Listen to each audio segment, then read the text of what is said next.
With the work we do, sometimes things can feel a little heavy. It can feel like we're constantly having conversations of negative things. But this series isn't just about the heavy stuff. It's also about things that bring us pride and joy. So, with this episode, I want to speak on something that I am extremely proud of. I am a proud graduate from the real HU, Hampton University, class of 2004, class named Q5, and the Q stands for Quintessence. And so often I've been asked, why are you so proud of where you went to college or what exactly is an HBCU? The answer I always give is, it's family. No matter which HBCU you went to, no matter what part of the country you're from, when you see or meet someone who went to an HBCU, it's instant family. So in this episode, I want to give you a little historical context, but also an insider view of why I'm so proud to be a graduate from a historically Black college. So sit back, learn a little bit, even dance a little bit on this episode of The Soul That's Within.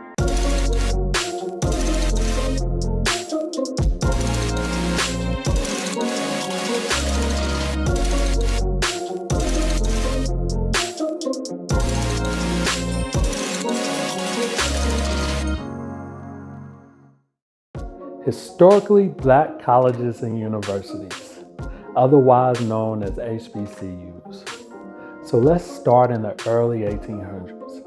You had free Black people who wanted to be educated, but educating Black Americans in the South was prohibited, and many schools in the northern states were discouraged from accepting any Black Americans. In fact, the first African American who was on record of even attending college was John Chavis, who went to Washington and Lee University in 1799. And although John Chavis was the first to attend the college, Alexander Lucius Twilight was the first African American to earn a bachelor's degree in 1823 from Middlebury College. Then it took over 3 decades before an African American woman, Mary Jane Patterson, will earn a bachelor's degree in 1862 from Oberlin College. So let's go to the year 1837, when a Quaker philanthropist named Richard Humphrey witnessed the struggles of African Americans and became interested in their plight. Humphreys, who was born in the West Indies on a plantation, respected African Americans. And in his will, he left $10,000, which was 1/10 of his estate, to design and establish a school to educate descendants of the African race. He charged 13 of his fellow Quakers to start this institution, and out of this was born the African Institute, which was originally just outside of Philadelphia. Then in 1902, the school moved to a farm 27 miles from Philly, owned by George Cheney, and it's where the school still sits today. In 1914, the name was changed to Cheney Institute for Teachers, and in today's time, it is known as Cheney University. This was the birth of the nation's first HBCU. Now, I'm not going to give the history of every HBCU because each one deserves its own series, but let's create a timeline. So in 1837, the first HBCU, Cheney University, is established. Then in 1854, Lincoln University in Pennsylvania becomes the first HBCU to receive a charter from a state, making it the first one that could offer degrees. In 1856, the Cincinnati Conference of Methodist Episcopal Church and the African Methodist Episcopal Church established Wilberforce University in Ohio, making this the first Black-owned and operated HBCU. Now, up to this point, I wonder if you noticed the pattern. These schools were all in northern states. Well, that all changed in 1865 when Shaw University in Raleigh, North Carolina became the first HBCU in the South. And by the year 1890, there were 61 HBCUs.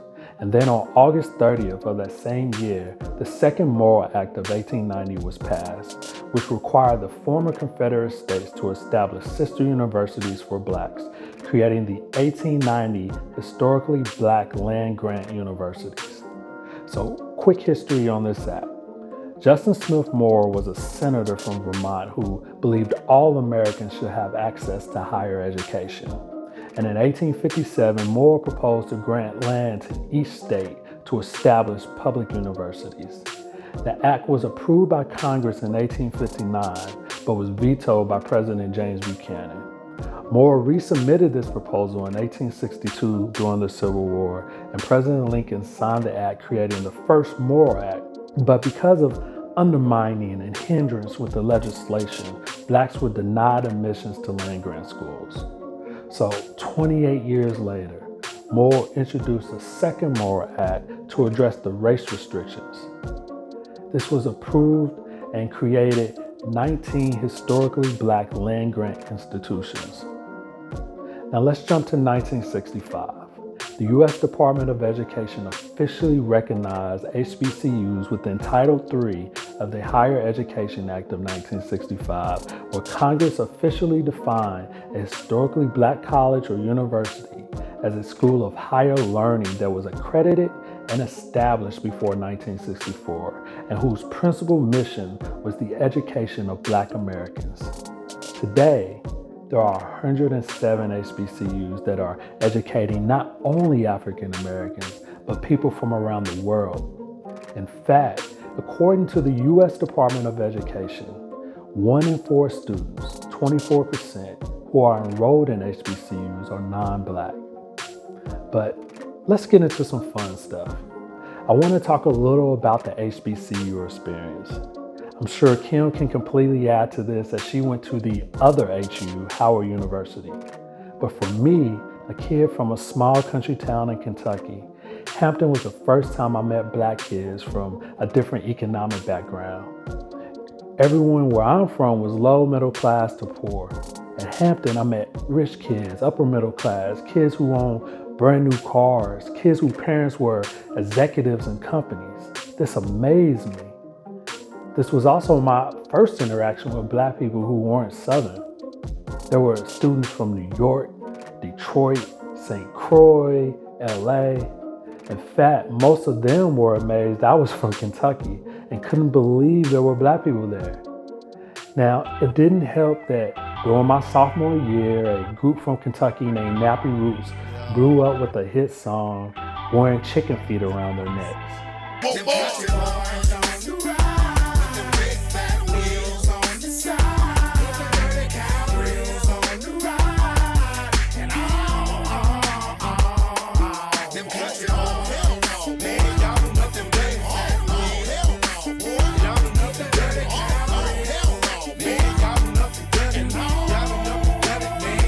Now, HU is an experience of networking and meeting people from all over, but the greatest part of this experience for me was this was the first place and the last place that my blackness did not matter.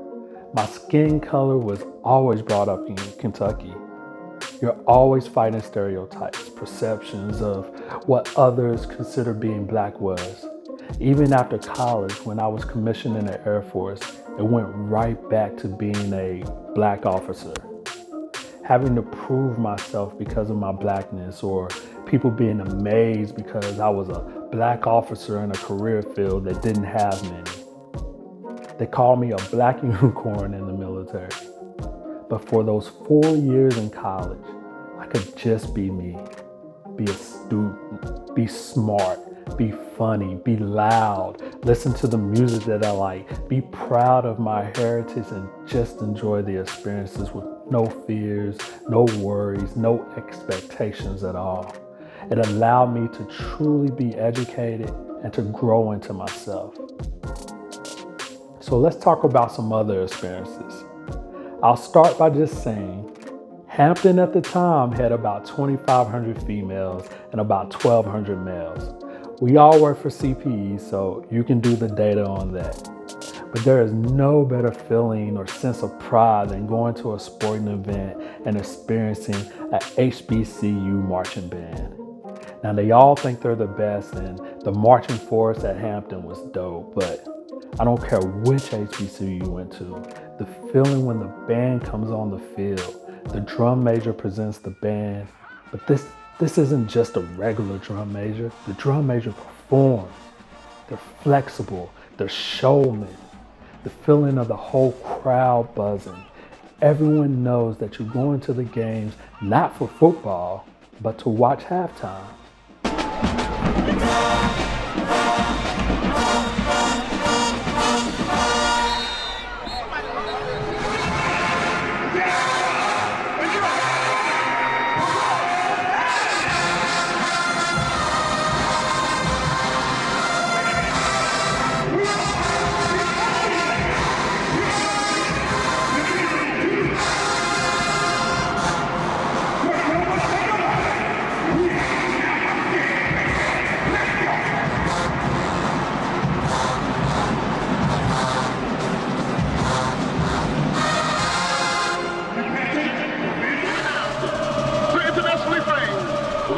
University marching band from Baton Rouge, Louisiana. The Southern University marching band is led by drum major Trayvon the Don Caesar.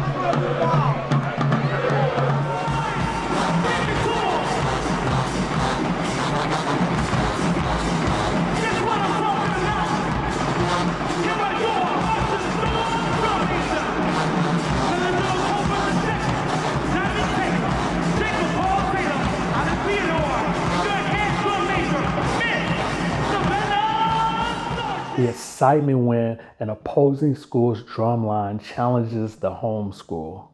It's like getting prepared for a pay-per-view fight.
The way that the bands merge old music with new music, they can play classical band songs, but may throw in some trap music like Young Ones Tear It Up.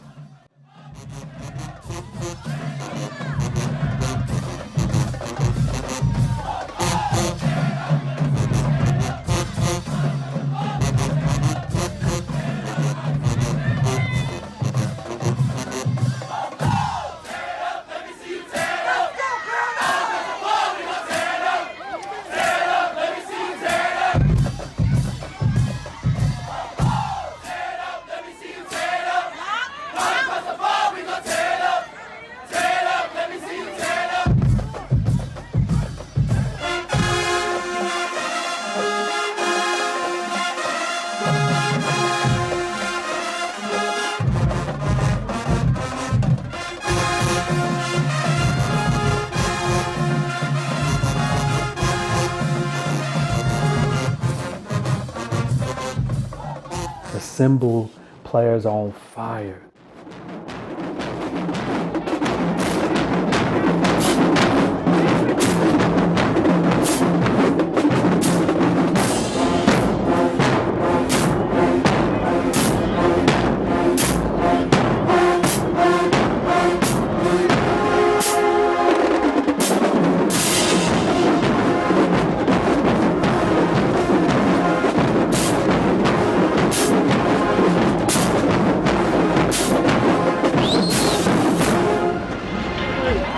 tuba players are stars.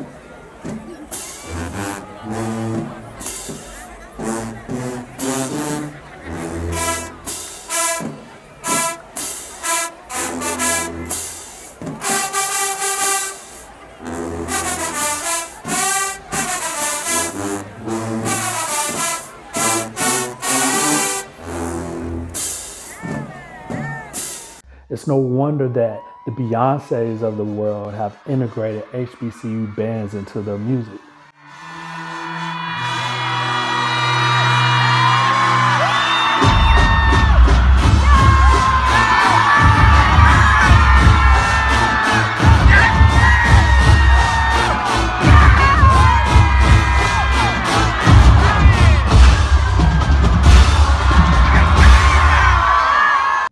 Then you can add in the majorettes whose choreography, confidence, swag, it just epitomizes Black excellence.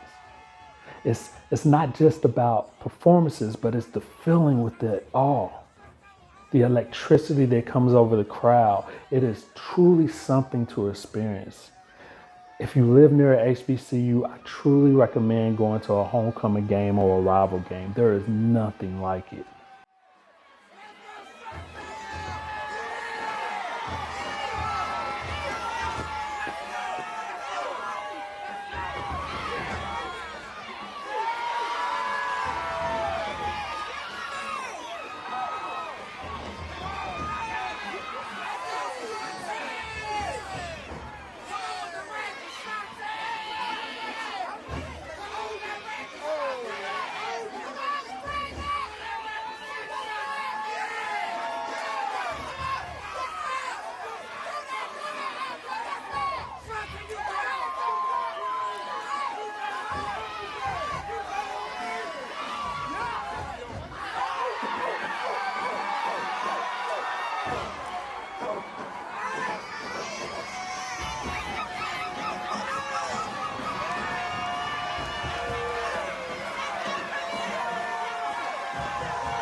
Finally, I want to talk about something that was so important to me. That was music. The music played out the soundtrack of my college experience, whether it was in study hall or getting lunch in the student center or on a stroll through campus with a young lady. Music played a vital part. And I had the pleasure of going to college through the crunk era. Now, if you don't know what the crunk music is, think Little John. It's me. What? It's me. What? It's me. Little John. Okay. Now imagine this. Being a freshman, first semester on campus, you walk in the student center, you think you fly. It's packed wall to wall. People on the stairs, people standing on table. There's a DJ playing music. And this is just a regular Monday at school. You don't know what's going on. And then you hear the beginning of a song by C Murder that I can't even say the title to on here. And you see the crowd part. But this is your song, so you're not moving. And then you look to one side and you see the alphas. And you look to the other side and you see the AKAs. And then you see the Kappa shimmying and the Qs are barking and deltas and sigmas and zeta, SG rows and iotas, and they all coming towards you, and you quickly realize why that C party. And I also have the pleasure of seeing the entire student body turn up to the sounds of Cash Money Records taking over for the 99 in the 2000s. Or how our entire student body puts their hands to their fists when they hear. If you go, boy, look. Yeah, it's your boy Lil Scrappy. It's the Prince of Punk. Yeah, Lil J on the track. Hey, it's time for all the security. Get around. It's going down. Or how everyone is wiping shoulders when Wipe 'em Down comes on. This one be the remix. Bad Savage Life. Drops a million, man. You already know what it is. You heard me? We still riding on chrome. We still pulling up. Man, look, hey, I pull up at the club, VIP, gas tank on, even all drinks on me. Wipe it out. There's so many songs that can be named, but these are anthems. But what can be considered the official anthem of a HBCU? That feeling when you hear those four horns and the entire stadium goes arm over shoulders, and then you hear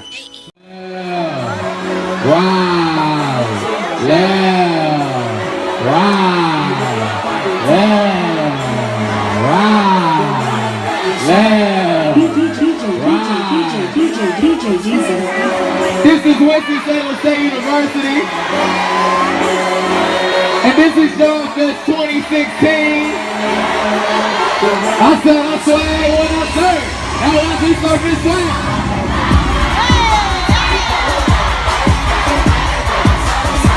What you tell me, guys? Swag, surf, swag, surf, swag, surf.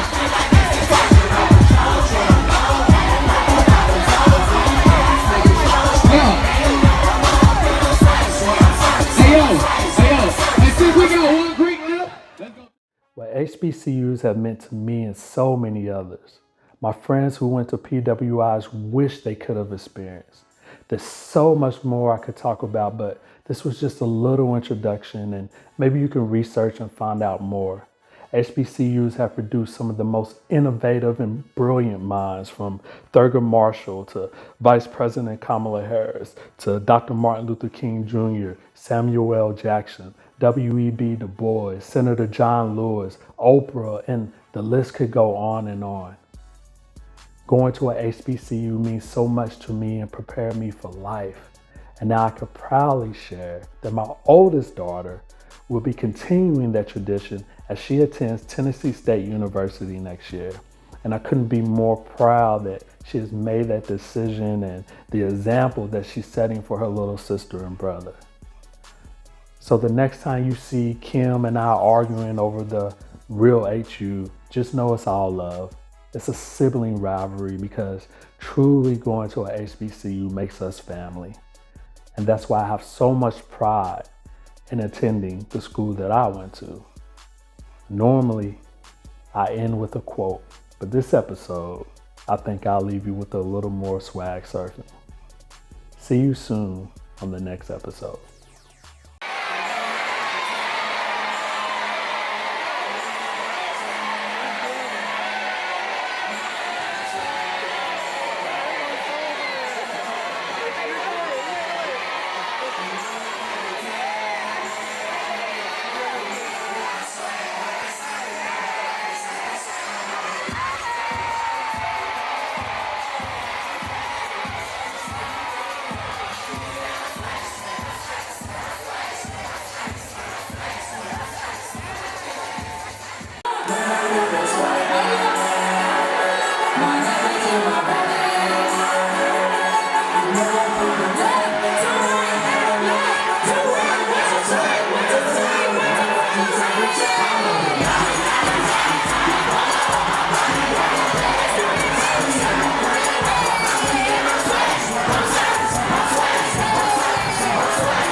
Man, I got this swag. My hat back to my bag. You know I'm poppin' tag. But man, I got this swag. Man, I got this swag. My hat back to my bag. You know I'm poppin' tag. But man, I got this swag when I surf. Now I be surfing swag. I'm on hypnotic, exotic, polo.